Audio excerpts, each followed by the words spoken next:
السلام عليكم ورحمة الله وبركاته، طلبة وطالبات الشهادة الإعدادية. أهلا ومرحبا بيكم. معاكم مستر طارق من قناة إيزي إنجليزي. النهاردة إن شاء الله هنستكمل مع بعض Chapter 5 من بلاك بيوتي، بس النهاردة إن شاء الله مع Part 2، Part 2 الجزئية التانية من The Life of a Taxi Driver، حياة سائق التاكسي. المرة اللي فاتت اتكلمنا بشكل سريع كده، بس مراجعة على Part 1. عرفنا إن طبعا المالك الجديد دلوقتي لبلاك بيوتي هو اسمه جيري، وهو سائق تاكسي، وعنده زوجة اسمها بولي، وعنده دولي، وعنده ابنه هاري، وعيلة جميلة وعيلة سعيدة جدا وبتهتم ببلاك بيوتي، وعنده كمان حصان تاني اسمه كابتن. طيب، تعالوا نشوف. وطبعا مرينا بقى بالحياة الصعبة اللي قضاها بلاك بيوتي في البداية عشان يقدر يتعايش مع شوارع لندن المزدحمة والمليئة بالضوضاء. نستكمل مع بعض بقى Part 2. One day a carriage arrived outside a park where we were waiting to take a family home. في يوم من الأيام سيارة وصلت خارج حديقة عامة حيثما كنا ننتظر عشان ناخد أسرة to take a family home، أسرة إلى بيتها. The horse that pulled the carriage looked very thin and very old. الحصان اللي كان بيجر السيارة دي كان، أو العربة دي، كان نحيف جدا وكان يعني كبير جدا في السن. She had sad eyes، كان لديها أعين حزينة. Which looked at me carefully، كانت بتبصلي بحرص قوي. Black beauty، she said quietly، قالتها كده بهدوء. Black beauty، أنت black beauty. And then coughed، كحت. It was Ginger. Ginger looked so very different. Ginger شكلها اختلف تماما. She told me about her life since we lived at Earlshall Park.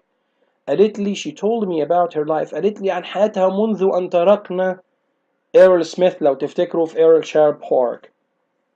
First، أولا a wealthy man bought her، راجل غني جدا اشتراها. But she was not able to run very fast after her fall، ما كانتش قادرة إنها تجري بسرعة بعد سقوطها. ساعة أما نفتكر ميسز إيرل شايلد، إيرل سميث يعني، كانت بتربط اللجام جامد جدا، وأصرت في يوم من الأيام إن اللجام يبقى مشدود جدا عشان رؤوسهم تبقى مرفوعة لفوق، وراحت وقع هي ووقعت بلاك بيوتي، لو نفتكر الموقف ده. فهي وقعت على ركبتها وعلى رجلها، وكمان بلاك بيوتي اتصاب ساعتها، او من ساعتها هي ما كانتش قادرة تجري بشكل سريع من ساعة السقوط اللي حصل لهم هما الاثنين. and she was soon sold again، وبعدها اتباعت بفترة قريبة جدا من الراجل الغني ده. she had many new owners، امتلكها بقى ناس كتير جداد. each one paying a little less money for her، كل شخص كان بيشتريها كان بيدفع نسبة أقل من اللي قبليه، وده طبيعي جدا يعني. Then I was bought by a man who has many horses، بعد كده اشتراني رجل كان يمتلك العديد من الخيول and hires them، وكان بيأجرهم to men، للرجال، who need them for taxi carriages، اللي كانوا بيحتاجوهم في عربات الأجرة. She continued، وكملت القصة. But I'm not strong enough for this work، لكني مش قوية بدرجة كافية لهذا العمل. The men hit me hard when they want me to، الناس كانوا بيضربوني يعني بقوة لما كانوا بيريدون ان انا طبعا اكيد اسرع او حاجة. هنستكمل. لما ارادوا ان انا اسرع go faster. I worked every day without any break، كنت بشتغل كل يوم من غير اي فترة راحة. You usually kick people who aren't good to you، I reminded her. انتي كنت دايما بتركلي او بترفسي الناس اللي مش جيدين معاكي. انا فكرتها، يعني هو بيحكي وبيقول كده. I'm not strong enough to do that now، انا مش قوية بدرجة كافية ان انا افعل ده دلوقتي. She said، هي قالت. Men are always stronger than me، الناس أقوى مني دايما. If they can get me to work longer hours for more money، لأن طبعا كانوا بيشغلوني ساعات أطول لفلوس أكتر. they will، هيفعلوا ذلك. لو كانوا قادرين يعملوا ده هيفعلوا. محدش هيرحمني. I know life is difficult، أنا عارفة إن الحياة صعبة. for them too، ليهم هم كمان أيضا. قولي سلام. they always think about their families before they worry about their horses. هم بيفكروا وبيقلقوا على أسرهم قبل ما بيقلقوا أو يفكروا في الحصينة بتاعتهم. At the moment أو at that moment، في اللحظة دي، a man came up to her، راجل امتطاها أو ركبها زي ما احنا بنقول كده عشان هيبدأ يتحرك طبعا. and began to drive her away، وبدأ يسوقها ويبعد بيها. Goodbye Black Beauty، she said. You've always been my best friend. أنت دايما كنت أحسن صديق لي. I never saw poor Ginger again. ما شفت جينجر المسكينة مرة أخرى. I worked hard for Jerry all year. كنت بشتغل بجدية لجيري طول السنة. It was not easy work، ما كانش عمل يعني سهل أبدا. But I enjoyed helping people، لكن استمتعت بمساعدة الناس. One day we saw a poor woman in the street. شفنا سيدة فقيرة في الشارع. She was carrying her small son. كانت شايلة ابنها الصغير. Please sir، how do I get to the hospital؟ كيف أستطيع الوصول إلى المستشفى؟ My son's ill، ابني مريض. And I do not know London، وأنا ما أعرفش لندن. فرد عليها جيري. It is 5 kilometers، said Jerry. You cannot carry your son that far. مش هتقدري تشيلي ابنك طول المسافة دي، المسافة البعيدة دي. هنشوف طبعا هيعرض عليها إن هو هياخدها ويوصلها للمستشفى. طبعا I'll take you، you don't have to pay me، مش لازم تدفعي لي، هاخدك أوصلك، مش لازم تدفعي لي. The woman was very pleased، طبعا كانت سعيدة جدا. But before she could get into the taxi، قبل ما تلحق تركب التاكسي، two men jumped up، اتنين كانوا ركبوا in front of her، أمامها.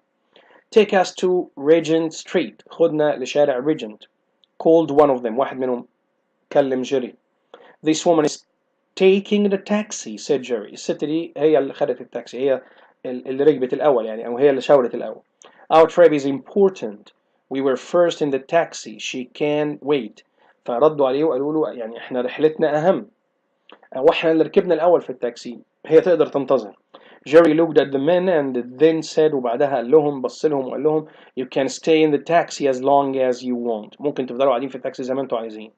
I can wait while you rest yourselves. أنا ممكن أفضل واقف لغاية أما أنتوا تستريحوا. ظهر بقى في حتة المصري بتاعت السواقين بقى، بتاعت التكوسة بقى، يعني مع احترامنا يعني. اركب يا بيه، عايز تركب افضل قاعد لغاية أما تستريح، بس أنا مش هتحرك من هنا. بس هي دي مش حتة بتاعت سواقين التاكسي أوي يعني، بتاعت سواقين الميكروباصات، مع احترامنا برضو، بس ماشي. Then he turned to the poor woman and said don't worry. بص للست الفقيرة وقال ما تقلقيش. They will soon begin. هيمشوا دلوقتي. Jerry was right، كان على حق. Soon the men angrily، بغضب طبعا، got out of the taxi and walked off down the road. بغضب الراجلين نزلوا من التاكسي ومشوا في الطريق. Jerry then helped the woman into the taxi، ساعدها عشان تركب التاكسي.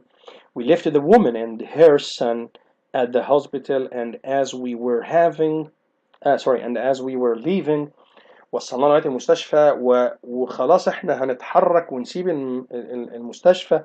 A wealthy looking woman called us over. امرأة ثرية يبدو عليها الثراء ندهت علينا، طبعا على جيري أكيد. Jerry Barker، is it you؟ يا جيري يا باركر، أنت؟ مش أنت جيري باركر؟ I'm pleased to find you here because it's difficult to find a taxi in this part of London. أنا مبسوط إن أنا شفتك، صعب جدا إن أنا أجد تاكسي في المكان ده من لندن. طبعا ما كانتش لسه شافت أوبر أو كريم. طيب ننتقل للي بعده. الأسئلة questions and answers. يلا number 1. طبعا مع مقابلة السيدة الغنية دي هيحصل تطورات كتيرة قوي في القصة إن شاء الله. هنشوفها إن شاء الله في chapter 6 اللي جاي. Why did Ginger stop kicking people who weren't good to her؟ لماذا توقفت جينجر عن ركل الناس اللي ما بيعاملوهاش بشكل جيد؟ Because she was not strong enough to kick anyone أو anymore، لأنها ما كانتش قوية بدرجة كفاية إنها تركل مرة أخرى، أو إنها تركل. طبعا لو أنا قلت kick anyone إنها تركل أي شخص، لو أنا قلت anyone صح و anymore برضه صح. How did Ginger look like when she met Beauty؟ كيف كان مظهر جينجر لما قابلت بيوتي؟ She looked very thin، كان شكلها نحيف جدا، and very old، وشكلها كبير في السن. Who bought Ginger after the fall؟ مين اللي اشترى جينجر بعد أن سقطت؟ A wealthy man، رجل ثري. Why did the wealthy man sell Ginger quickly؟ ليه الراجل الغني باع جينجر بشكل سريع يعني؟ Because she wasn't able to run very fast after her fall، لأنها ما كانتش قادرة على الجري بسرعة كبيرة أو السرعة المطلوبة منها بعد أن سقطت. طبعا بعد أن سقطت مع السيدة سميث زي ما قلنا في بداية الحلقة. Number 5. What thing did Beauty remind Ginger of؟ إيه الشيء اللي بلاك بيوتي ذكر بيه جينجر؟ That she usually kicked people who weren't good to her، إنها كانت دائما ما تركل الناس أو الناس اللي هم ما كانوش بيعملوها بشكل جيد. Number 6. Why wasn't Ginger able to kick people anymore؟ لماذا لم تعد جينجر قادرة على ركل الناس مرة أخرى؟ Because she wasn't strong enough، لأنها ما كانتش قادرة أو قوية بشكل كافي، and their owners were always stronger than her، وملاكها دائما كانوا أقوى منها. Who was Ginger's last owner؟ مين كان آخر مالك لجينجر؟ He was a man who had many horses and hired them to taxi drivers. كان راجل لديه العديد من الخيول وكان بيقوم بتأجيرهم لسائقي سيارات الأجرة. Number 8. What did the drivers have to do to get more money for their families؟ ماذا كان يفعل السائقين أو كانوا مضطرين يعملوا إيه ليحصلوا على مال أكثر لعائلتهم؟ They had to work longer hours، كانوا مضطرين إنهم يشتغلوا ساعات أطول for more money، لمزيد من المال. نشوف question number 9. How was the life of taxi drivers؟ كيف كانت حياة سائقي عربات الأجرة؟ It was difficult، كانت صعبة. They always think about their families، كانوا دايما بيفكروا في عائلتهم before they worry about their horses، قبل أن يقلقوا بشأن خيولهم. Did Ginger blame the drivers for being bad to her and why؟ هل جينجر كانت تلوم السائقين لكونهم سيئين تجاهها ولماذا؟ No، ما كانتش بتقدر تلومهم because she knew that life was difficult for them too، لأنها كانت عارفة إن الحياة كانت صعبة بالنسبة لهم أيضا. Where did the woman carry a son want to get to؟ أين أرادت أو إلى أين كانت تريد السيدة التي تحمل طفلها الذهاب؟ كانت عايزة تروح فين؟ To the hospital، إلى المستشفى. Why did the woman ask Jerry about the way to the hospital؟ هي ليه سألت جيري عن الطريق للمستشفى؟ Because she didn't know London، لأنها ما كانتش تعرف لندن. واحد تاني يقول عشان بتتساهوك عشان يقول لها وصلك. لا طبعا ماشي. أو ممكن على فكرة أقول عشان هو سائق فأعلم بطرق المدينة وهي ما كانتش من لندن. يعني السببين، يعني because she didn't know London and he as a driver he knew very well all the streets of London، هو يعرف كل شوارع لندن كسائق، ما كانش فيه GPS ساعتها يعني. Question 13. How far was the hospital؟ كيف كانت المسافة إلى المستشفى أو كم كانت؟ ما بعد المسافة؟ 5 kilometers far، على بعد 5 كيلومتر. What did Beauty enjoy doing although it wasn't easy work؟ ماذا كان يستمتع بيوتي بفعله؟ كان بيستمتع بفعل إيه على الرغم من أن عمله لم يكن عملا سهلا؟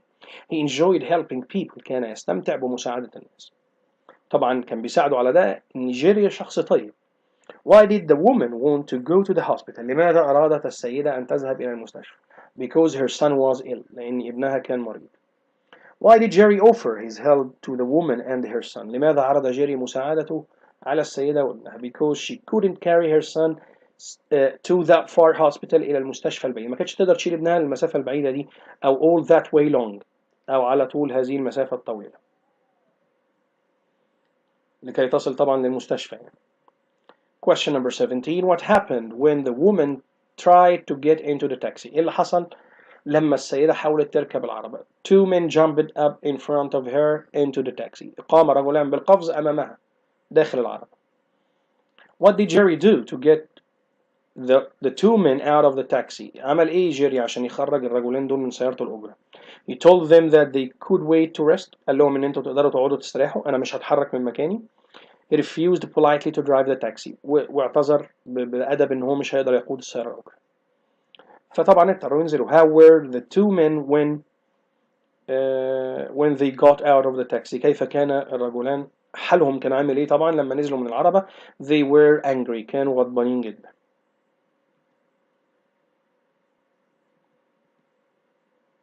Question number 20. Where did Beauty and Jerry leave? Where did Beauty and Jerry leave the woman and her son? أين ترك بيوتي وجيري السيدة وابنها؟ طبعا ما سابوهاش غير لما وصلوا المستشفى طبعا. At the hospital في المستشفى. What happened while Jerry and Beauty were leaving the hospital? ماذا حدث بينما كان جيري وبيوتي يغادران المستشفى أو في طريقهم لمغادرة المستشفى؟ A wealthy woman called them over. نادتهم سيدة ثرية أو كان يبدو عليها الثراء. Why was the wealthy woman pleased to find Jerry in front of the hospital? لماذا كانت السيدة الثرية سعيدة لوجود جيري أمام المستشفى؟ Because it was difficult to find a taxi in that part of London. لأنه كان من الصعب أن تجد سيارة أجرة في هذا الجزء من لندن. تمام.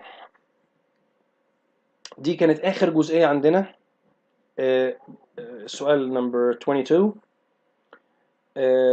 ما ننساش لايك وشير وما نحرمش الغير وسبسكرايب إن شاء الله. ما ننساش كمان لو في سؤال نسيبه على الهاشتاج إيزي إنجليزي على فيسبوك. ما ننساش كمان لو أنت حابب تتابع حساباتي الخاصة هتلاقيها على القناة دايما فوق على اليمين، أو هتلاقيها في صفحة أباوت لو أنت فاتح من الموبايل. أتمنى أن أكون ساعدتكم وفدتكم إن شاء الله. يا ريت ما ننساش برضو لايك وشير وما نحرمش الغير. كان معكم مستر تالته من قناة إيزي إنجليزي، والسلام عليكم ورحمة الله وبركاته.